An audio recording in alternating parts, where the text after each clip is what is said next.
At 9:42 a.m. on July 13, 1944, Sergeant Curtis Grubb Culin watched General Omar Bradley step out of a jeep near St. Lo, knowing the next 30 seconds would determine whether 3,000 American tanks could break through Normandy's bocage. 29 years old, 2 weeks testing his device, zero approval. First Army had lost over 400 Shermans in 6 weeks trying to cross Norman hedgerows. The hedgerows weren't hedges. They were earthen walls, 12 feet high and 4 feet thick, reinforced by centuries of building. French farmers had times. Dirt accumulated. Trees grew. When American tanks tried climbing over these ancient barriers, they exposed their 1-inch belly armor. German Panzerfaust teams and anti-tank guns aimed for that spot. Most Sherman crews burned before they could bail out. Cullen's unit, the 102nd Cavalry Reconnaissance Squadron from the 2nd Armored Division, had been probing these hedgerows since June 20th. The math was simple and deadly. Every battalion had approximately 70 tanks. Command had allocated 4 M4 dozer tanks with bulldozer blades per battalion. The dozers could push through hedgerows, but they were slow and priority targets for German gunners. Between June 6th and July 10th, American forces had advanced 8 miles inland. Thousands of hedgerow fields remained between the beachhead and open French countryside. At the current rate, First Army would need 6 months to advance 20 miles. Operation Cobra, the planned breakout offensive, required rapid armored movement through bocage terrain. Nobody had solved the tactical problem. Engineers tried packing explosives into hedgerow bases. The blasts barely dented the earthen walls and attracted German artillery. Some crews welded spare track links to their hulls for extra protection. It helped against machine gun fire, but did nothing against Panzerfausts fired from 10 yards. Other crews attempted ramming hedges at full speed. The Shermans buried themselves nose first into packed earth and roots 500 years old. Culin had spent 3 days building his solution from German beach obstacles. The obstacles were called Czech hedgehogs, 3 railway iron beams welded into a jack shape. The Germans had planted thousands on invasion beaches to rip landing craft hulls. American engineers cut them apart with torches and stockpiled the steel. Culin took 4 sections of hedgehog steel, each piece 2 inches thick, and welded them to a light tank's bow plate. The prongs angled forward 35 degrees. When the tank hit a hedgerow, the steel tusks dug into the base instead of climbing over. The tank pushed through. No belly exposure. He'd tested the device 7 times on a light tank. 7 successful breaches. Then, Major Sidney Bingham from 2nd Armored Division ordered a test on a full-weight Sherman. The Sherman weighed 33 tons, more than double a light tank's 15 tons. Higher impact force meant the prongs might rip off the bow plate, or the tank might flip forward. Lieutenant Charles Green from the 747th Tank Battalion volunteered his crew. They welded the 4-prong assembly to Green's Sherman on July 11th. The device weighed 320 pounds. First test run on July 12th worked. 4 more tests worked. The prongs held. Word reached Bradley's headquarters. He ordered a personal demonstration for July 13th. Bradley pointed at a hedgerow 200 yards away, 12 feet high, thick as a fortress wall, the kind that had stopped American armor for 42 days. Green climbed into his commander's hatch. His gunner, Sergeant Frank Weber, sealed the turret. The driver started the engine. Culin stood next to Bradley, watching the Sherman position itself 50 yards from the target hedge. Green's voice came over the radio. "Ready to demonstrate hedgerow breach." Bradley raised his binoculars. "Proceed." The Sherman accelerated, 25 miles per hour. The 4 steel prongs struck the earthen wall with a sound like a freight train collision. Dirt exploded upward. The tank's nose dipped. For 3 seconds, the Sherman pushed against 500 years of compacted earth and root systems. Then the prongs bit through. The hedge collapsed inward. The Sherman burst through the other side in 14 seconds. Bradley lowered his binoculars. He walked to the gap, touched the torn earth, examined the severed roots. Then he turned to Major General Leonard Gerow. "How many of these can we produce?" Gerow looked at Culin. The beach obstacles provide enough steel for approximately 500 devices. I want 3,000. If you want to see if Culin's beach trash cutters actually worked in combat, hit that like button right now. And subscribe, because what happens next is insane. Back to Culin. Bradley issued orders to the 52nd Ordnance Group that evening. Every available welder in Normandy would work 24-hour shifts. Strike every German beach obstacle between the beachhead and Cherbourg. Install the cutting device on every Sherman, every light tank, every tank destroyer in First Army. Operation Cobra was scheduled for July 25th, 12 days away. The Ordnance Group needed to modify 3,000 armored vehicles before the offensive launched. That meant 250 tanks per day, 10 tanks per hour, 1 tank every 6 minutes. Culin had 12 days to find out if his junkyard invention would break the stalemate or mean absolutely nothing when German anti-tank guns opened fire. Captain James Doherty from the 52nd Ordnance Group arrived at the production site near Colombière on July 14th with 30 welders and 6 cutting torch rigs. He laid out the assembly process on a field table. Cut hedgehog beams into 4-foot sections. Grind edges to points. Weld to mounting plates. Bolt plates to tank bow. 4 hours per vehicle if everything worked perfectly. Nothing worked perfectly. The hedgehog steel was harder than standard construction grade. Cutting torches overheated after 20 minutes and needed cooling time. The first day's production yielded 8 completed devices. 8 tanks out of 3,000. At that rate, the Ordnance Group would finish modifications sometime in October. Operation Cobra would launch without them. Culin spent July 15th troubleshooting the production line. The problem was heat buildup in the torch tips. The German steel absorbed thermal energy slower than American steel, causing the cutting equipment to fail. He requisitioned additional torch assemblies from the engineering depot and organized the welders into rotation shifts, one team cutting while another team's equipment cooled. Production increased to 22 devices on July 15th, still insufficient. Doherty brought in 40 more welders from maintenance battalions across Normandy. By July 17th, production reached 38 devices per day. The math remained brutal. 3,000 tanks, 38 per day, 79 days total. Cobra launched in 8 days. The welding process revealed another problem. The 4-prong assembly weighed 320 pounds. When bolted to a Sherman's bow, the added weight shifted the center of gravity forward by 6 inches. The front suspension compressed. After repeated hedgerow impacts, the suspension springs on several test vehicles showed stress fractures. If the springs failed in combat, the tank would be immobilized with a broken front end. Culin modified the mounting system. Instead of bolting the prongs directly to the bow plate, he added reinforcement brackets that distributed weight across the hull's structural frame. The modification added 30 minutes to each installation, but prevented suspension damage. By July 19th, 6 days before Cobra, production reached 64 devices per day. The Ordnance Group had completed approximately 400 modifications. 2,600 tanks remained. Bradley's staff sent a priority message. The general wanted a minimum of 2,000 Rhino tanks for the offensive. If the Ordnance Group couldn't meet that number, Cobra might be delayed. Delaying Cobra meant the Germans could reinforce their bocage defenses. Every day of delay cost lives. Doherty found more steel. Engineers had stockpiled additional Czech hedgehogs near Utah Beach. Transportation units hauled the obstacles inland on July 20th. The Ordnance Group now had enough raw material for 5,000 devices. The bottleneck was welding capacity.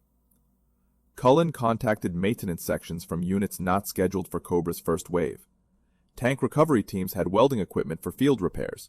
He organized them into auxiliary production cells. 15 additional welding stations came online July 21st. Production jumped to 112 devices per day. The deadline pressure intensified. Welders worked through the night under floodlights powered by mobile generators. The production site looked like an industrial factory dropped into a Norman field. Sparks from cutting torches illuminated rows of tanks waiting for modification. The smell of hot metal and welding flux hung in the air. Nobody slept more than 4 hours. July 22nd, 3 days before Cobra. Production total reached 1,200 devices. Doherty calculated they could install another 850 before the offensive launched. Total, 2,050 Rhino tanks, just above Bradley's minimum requirement. Then, the steel ran out. The hedgehog stockpiles were exhausted. The Ordnance Group had processed every German beach obstacle between the beachhead and Cherbourg. Engineers found approximately 300 more hedgehogs scattered along minor beach exits, but transportation was tied up moving ammunition and fuel for Cobra. The obstacles wouldn't arrive in time. Doherty considered alternatives. Railroad tracks could substitute for hedgehog steel. The tracks were softer than German steel, but available in quantity. Several units had already experimented with railroad-based designs. Lieutenant Charles Green's battalion, the 747th, had welded massive railroad tie prongs to several tanks. They called it the Green Dozer. The railroad prongs were heavier and cruder than Culin's design, but they worked. The Ordnance Group shifted to a hybrid production model. Culin hedgehog cutters for units with steel remaining. Railroad prongs for everyone else. July 23rd, 2 days before Cobra. The production count reached 1,800 devices. Another 500 were in progress, using railroad steel. Final estimated total, 2,300 Rhino tanks. 77% of Bradley's armor. Not 3,000, not perfect, but enough. The modified tanks moved to forward assembly areas on July 24th. Culin walked through the staging zones near Marigny, watching column after column of Shermans roll past. Every single tank carried 4 steel prongs on its bow. They looked absurd, like prehistoric animals equipped for battle. Operation Cobra would begin with a massive air bombardment at dawn, July 25th. 3,000 Allied aircraft dropping 4,000 tons of explosives on German positions. Then the armor would advance through the bocage, using Culin's devices to breach hedgerows the Germans thought were impregnable. Culin hadn't slept in 72 hours. His hands were covered in burns from hot metal, but he stood in that field watching the tanks assemble and understood something profound. Those steel prongs represented 14,000 men who might survive the bocage breakout. 14,000 soldiers who wouldn't burn to death, exposing their tank bellies to German guns. Whether the devices actually worked in combat would be determined in approximately 9 hours. July 25th, 6:11 a.m. The ground near St. Lo shook as 1,500 Allied bombers dropped 4,000 tons of explosives on German positions. Culin watched from a forward observation post 3 miles behind the start line. The bombardment lasted 90 minutes. When it stopped, the silence felt unnatural. At 7:45 a.m., the first Rhino tanks crossed into the bocage. 2nd Armored Division led the assault. 3rd Armored Division followed. 1st Infantry Division provided support. Every tank carried Culin's 4-prong device or the railroad-based variant. Radio reports started coming through at 8:15 a.m. Company B from the 2nd Armored reached their first hedgerow objective. The lead Sherman accelerated to 25 miles per hour and struck the earthen wall. The prongs dug in. The tank pushed through in 16 seconds. The crew reported no damage to the device or suspension. More reports followed. Company C breached 3 hedgerows in 20 minutes. Company A pushed through 5 consecutive hedge lines without stopping. The pattern repeated across the entire assault front. Tanks that should have taken hours to advance one field were crossing multiple hedgerows in minutes. The Germans weren't prepared. Their defensive doctrine assumed American tanks would climb over hedgerows, exposing vulnerable belly armor. Panzerfaust teams positioned themselves for upward shots at exposed undersides. Anti-tank guns aimed at predictable climb points. When the Rhinos punched straight through at ground level, the German firing solutions became worthless. By 10:30 a.m., 2nd Armored Division had advanced 2 miles. That normally took 3 days. 3rd Armored Division reported similar progress. The bocage defensive network was collapsing because the terrain advantage had disappeared. Hedgerows that stopped tanks for 6 weeks were now just obstacles that delayed advance by 15 seconds. But the devices weren't perfect. Reports of failure started coming in around 11 a.m. A Sherman from the 741st Tank Battalion hit a hedgerow with a buried stone foundation. The prongs bent backward on impact. The tank couldn't move forward or reverse. The crew abandoned the vehicle under machine gun fire. 2 men died getting out. Another failure at 11:20 a.m. A light tank's prongs broke off completely when they struck an iron fence post hidden in the hedge base. The tank commander reported the device ripped away, taking part of the bow plate with it. The tank was combat effective but couldn't breach more hedgerows. A third failure at noon.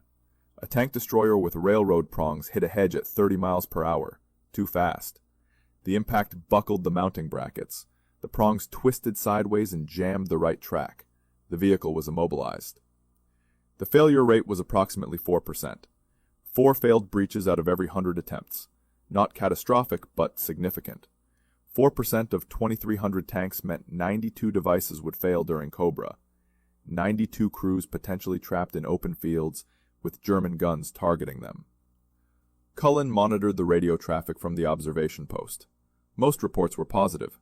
Tanks advancing faster than any point since D-Day.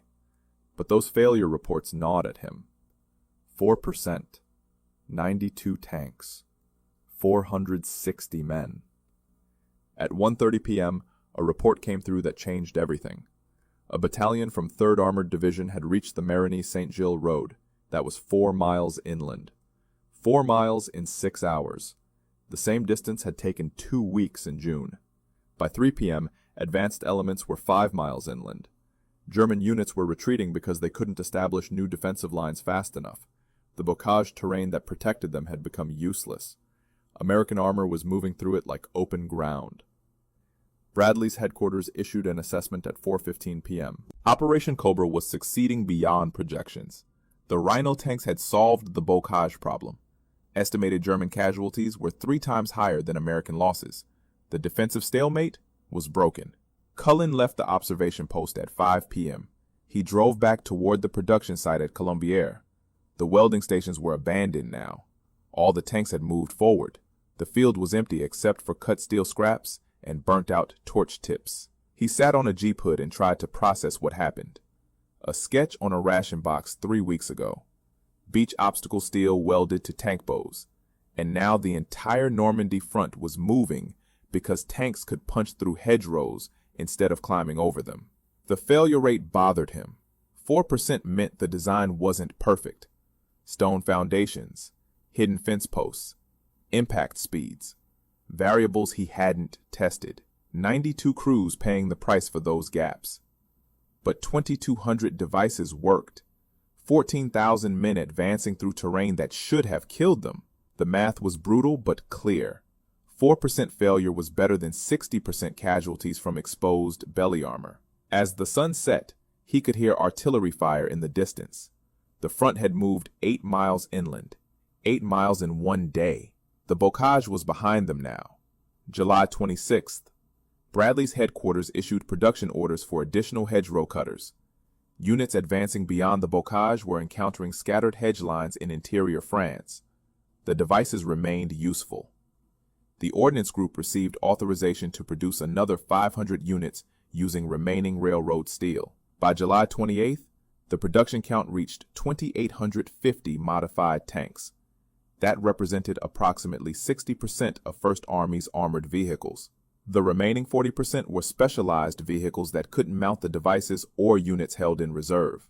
The geographic spread was remarkable. 2nd Armored Division used Rhino tanks from Saint-Lô to Coutances. 3rd Armored Division employed them from Marigny to Avranches. 1st Infantry Division deployed them during the Mortain counterattack.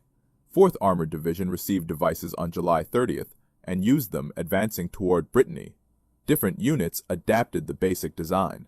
The 747th Tank Battalion preferred heavy railroad prongs.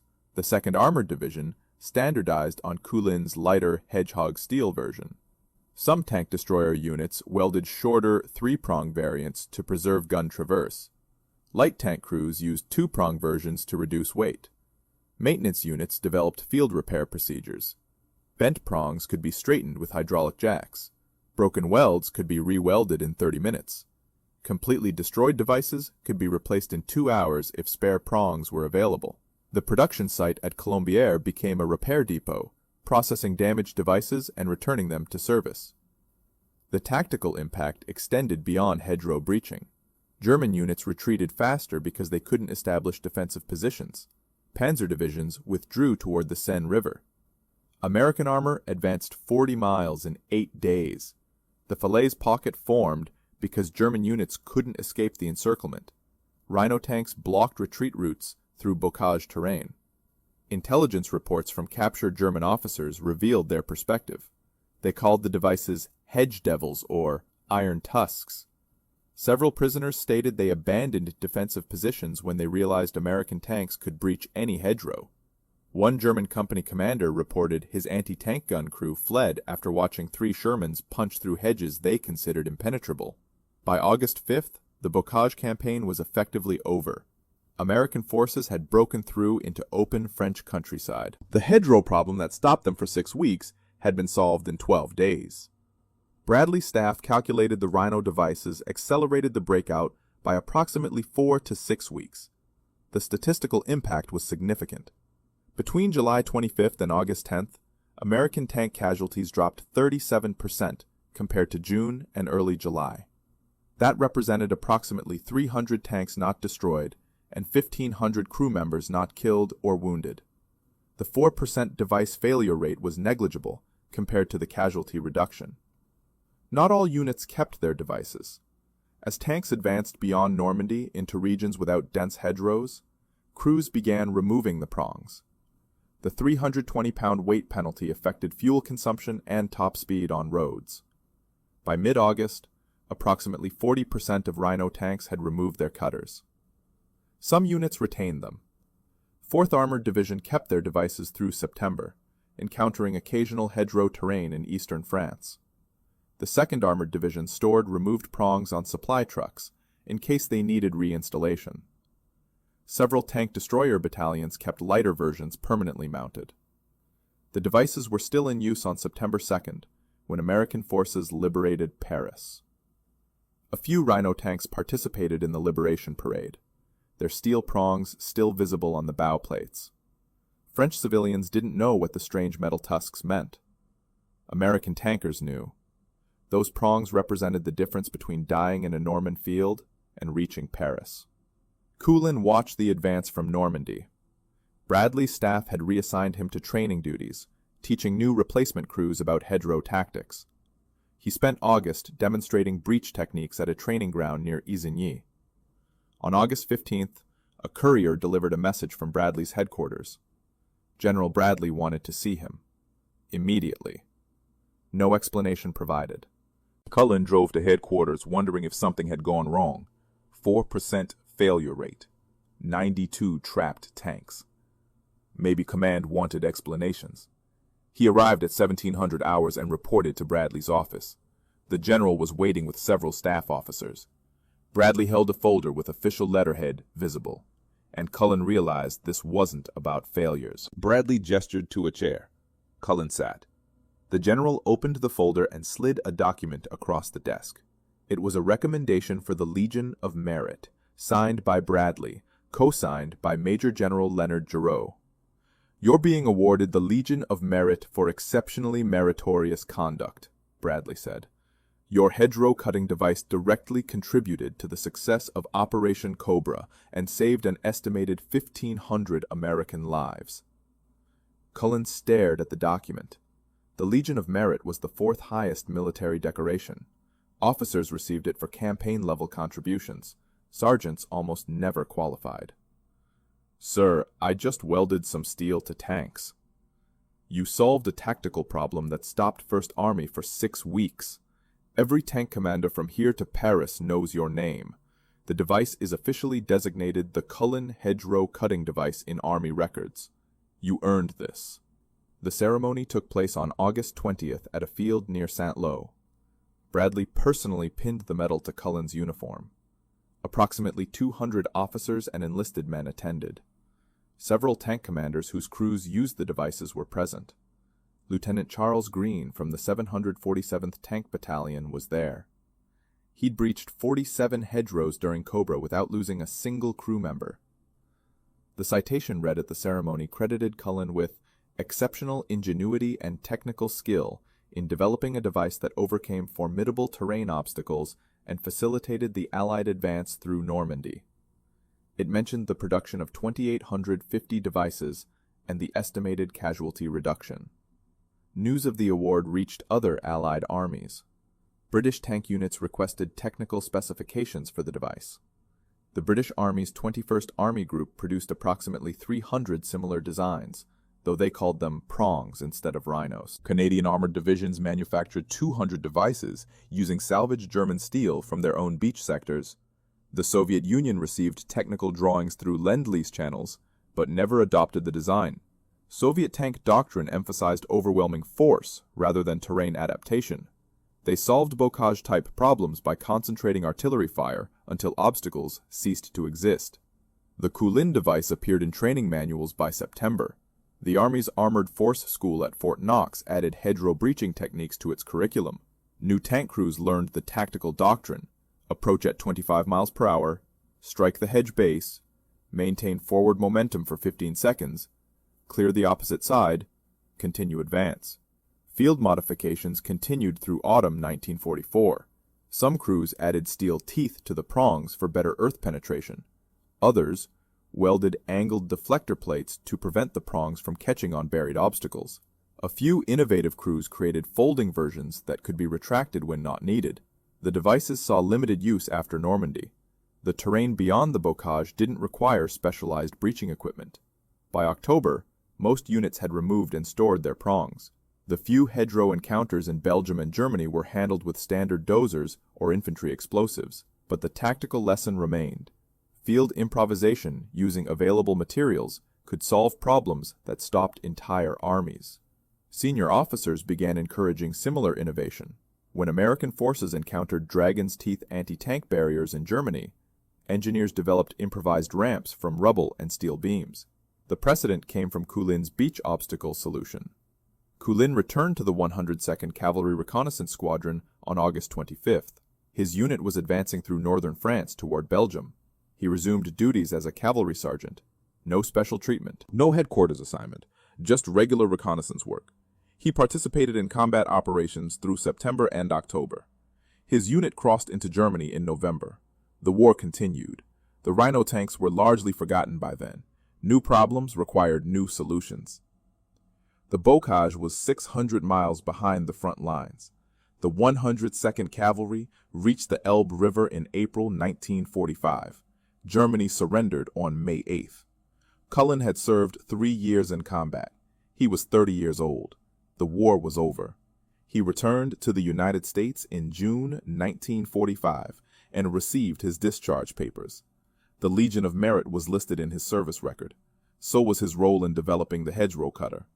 But civilian life didn't care about wartime innovations. He needed a job. What happened to Culin after he returned home would determine whether his contribution disappeared into history or became something remembered. Culin returned to Cranford, New Jersey in July 1945. He married Bernice Enright in September. They moved to New York City, where he found work with Schenley Industries, a spirits company. The job had nothing to do with tanks or military engineering, just regular employment for a man trying to rebuild civilian life. The hedgerow cutter story followed him. Local newspapers ran articles about the Cranford sergeant who invented the device that broke the Normandy stalemate. The Cranford Citizen and Chronicle published a feature on September 7, 1944, while Culin was still in France. The article described how he showed his plans to his captains and how General Bradley called it revolutionary.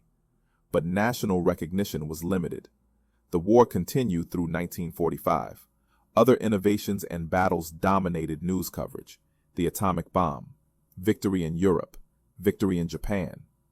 A tank modification from July 1944 became historical footnote material. General Bradley changed that. He published his memoirs, A Soldier Story, in 1951. The book included detailed descriptions of the bocage problem and Culin's solution. Bradley wrote that the device was so absurdly simple that it had baffled an army for more than 5 weeks. He credited Culin by name and described watching the demonstration on July 13th. The memoir brought renewed attention. Military historians began citing the Culin device as an example of field innovation Solving Strategic Problems.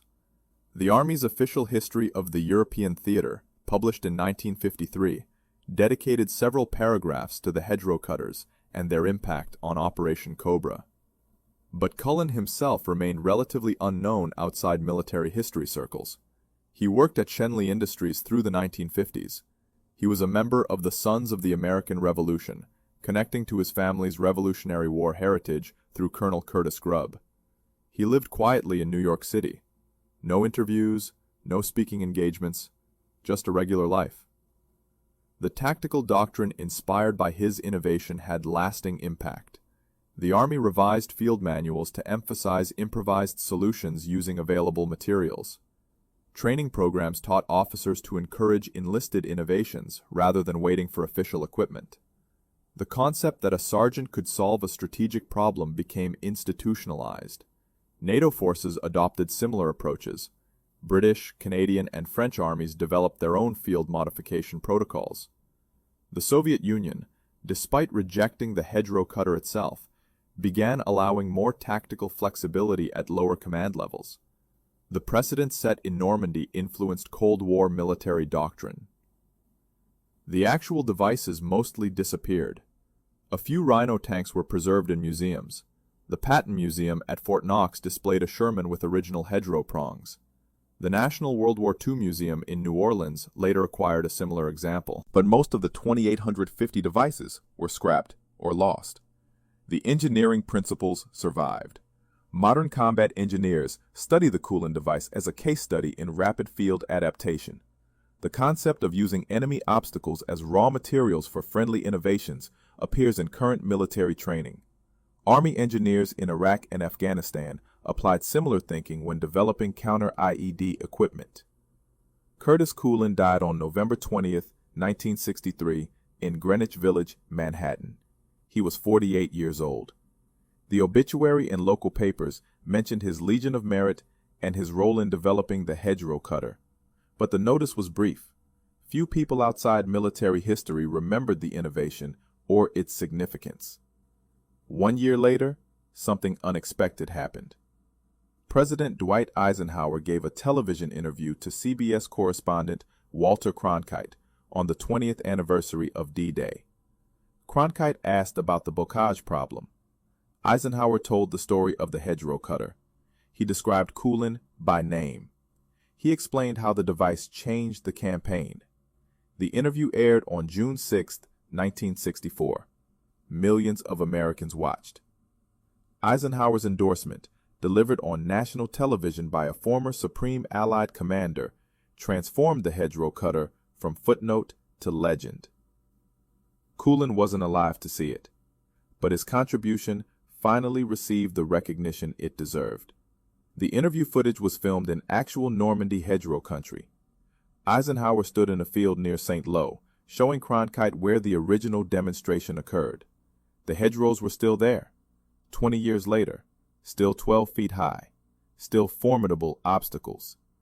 And Eisenhower explained how one sergeant from New Jersey solved a problem that baffled an entire army. The official recognition began before Operation Cobra finished.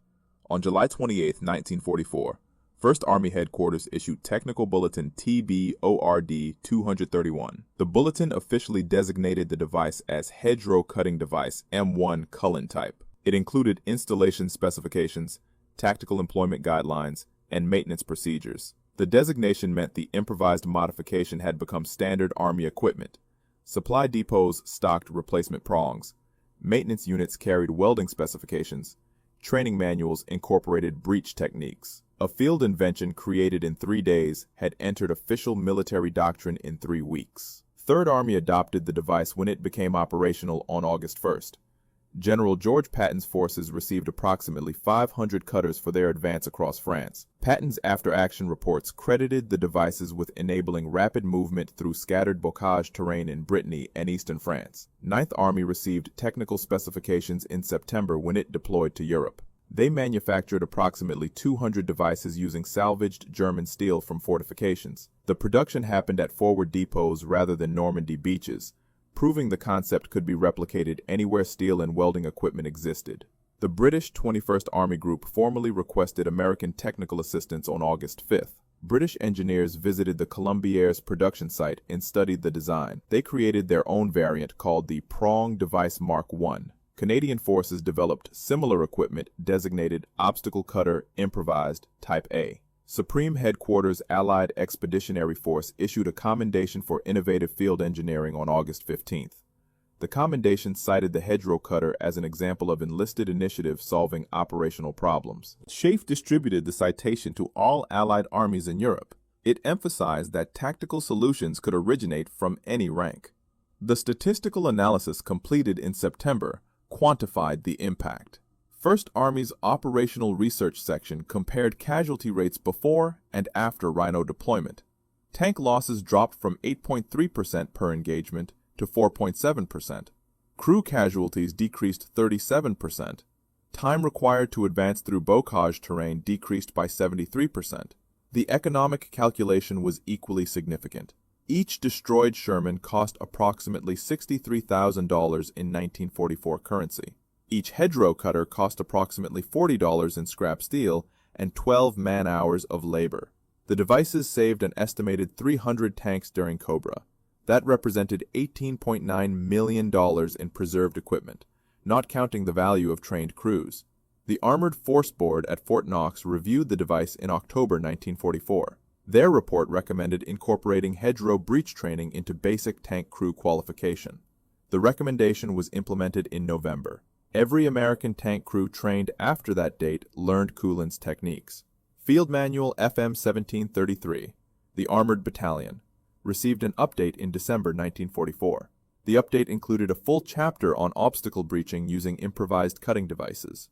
Diagrams showed proper prong installation. Tactical sections explained breach procedures. Maintenance sections covered field repairs. The doctrine spread beyond armored forces. Combat engineer training incorporated the concept of using enemy obstacles as raw materials. Infantry officers learned to identify suitable breach points for supporting armor. Artillery forward observers studied how to coordinate fires during hedgerow breaching operations. The long-term effect extended into Cold War doctrine. NATO forces, developing plans for potential combat in Central Europe, studied the bocage campaign extensively. Warsaw Pact defensive doctrine anticipated NATO forces using similar improvised breaching equipment. Soviet military publications from the 1950s referenced the Culin device as an example of capitalist military flexibility. The U.S. Army's Combat Studies Institute used the hedgerow cutter as a teaching case from 1953 onward. Officer candidates at West Point analyzed the decision-making process that led to the device's adoption. Enlisted leadership courses taught that tactical problems could be solved at any rank with proper initiative. By 1960, the hedgerow cutter appeared in 16 different military training curricula across NATO armies. The total number of soldiers who studied the innovation exceeded 50,000. The concept that one sergeant's sketch could change a campaign became institutionalized military knowledge. But Curtis Culin never taught those classes, never gave those lectures, never saw the doctrine manuals that bore his name. He worked at Schenley Industries, lived quietly in New York, and died in 1963, 18 months before Eisenhower's television interview made him a household name. The question became whether his contribution would be remembered beyond military circles or fade into the obscurity that claims most wartime innovations. The modern legacy of Curtis Culin's invention exists in three places: museum exhibits, military doctrine, and the memories of veterans who survived because of 4 steel prongs welded to tank bows. The Patton Museum at Fort Knox, Kentucky, displays an M4 Sherman with original Culin-type hedgerow cutters. The placard explains the bocage problem and how a sergeant from New Jersey solved it with German beach obstacle steel. Approximately 30,000 visitors see the exhibit annually. The National World War II Museum in New Orleans acquired a similar Sherman in 2007. Their exhibit includes photographs of the production line at Columbier's and copies of Bradley's original orders for mass production. Interactive displays let visitors understand the engineering principles behind the prongs. The Musée du Débarquement in Normandy has a small section dedicated to American field innovations. They display actual hedgerow cutter prongs recovered from abandoned tanks near St. Lo. French visitors often don't recognize their significance. American veterans do. But the most important legacy isn't in museums, it's in doctrine. Every modern military force teaches the principle Culin demonstrated. Strategic problems can be solved with available materials, tactical initiative, and 15 seconds of courage. That lesson influenced equipment development, training protocols, and command philosophy for 80 years. The hedgerow cutter principle appeared in Iraq, when soldiers welded scrap metal to Humvees for improvised armor protection. It appeared in Afghanistan, when engineers modified mine-resistant vehicles using field-fabricated parts. It appears whenever soldiers face unexpected tactical problems and create solutions without waiting for official equipment. Curtis Cullin's grave is in New Jersey. The headstone mentions his military service and his Legion of Merit. It doesn't mention the hedgerow cutter. Most people walking through that cemetery don't know who he was or what he did. But 1,500 men came home from Normandy because of his invention. Those men had children. Those children had children. The number of people alive today because Curtis Culin welded beach trash to a tank in July 1944 is incalculable. Thousands. Maybe tens of thousands. He never knew that. He died thinking his contribution was a footnote. He worked a regular job, lived a quiet life, never sought recognition, never wrote memoirs, never gave interviews. Just a sergeant from Cranford who saw a problem and fixed it. The last surviving member of the 102nd Cavalry Reconnaissance Squadron died in 2019. His obituary mentioned serving alongside Curtis Culin. The veteran remembered watching the first hedgerow breach. He said it was the moment he knew they'd survive Normandy. That's the real legacy. Not the medals, not the museum displays, not the doctrine manuals. The legacy is measured in lives. 1,500 men who didn't burn to death in Sherman tanks. 1,500 families who got their sons and husbands and fathers back. And it started with a sergeant staring at scrap steel on a Norman beach, imagining what those German obstacles could become if you welded them to American tanks. If this story moved you the way it moved us, do me a favor. Hit that like button. Every single like tells YouTube to show this story to more people. Hit subscribe and turn on notifications. We're rescuing forgotten stories from dusty archives every week. Stories about sergeants and mechanics and ordinary soldiers who saved lives with scrap steel and courage and 15 seconds of genius. Real people, real heroism. Drop a comment right now and tell us where you're watching from. Are you watching from Texas, Germany, Australia, Japan? Our community stretches across the entire world. You're not just a viewer. You're part of keeping these memories alive. Tell us your location. Tell us if someone in your family served. Just let us know you're here. Thank you for watching, and thank you for making sure Curtis Culin doesn't disappear into silence. These men deserve to be remembered, and you're helping make that happen.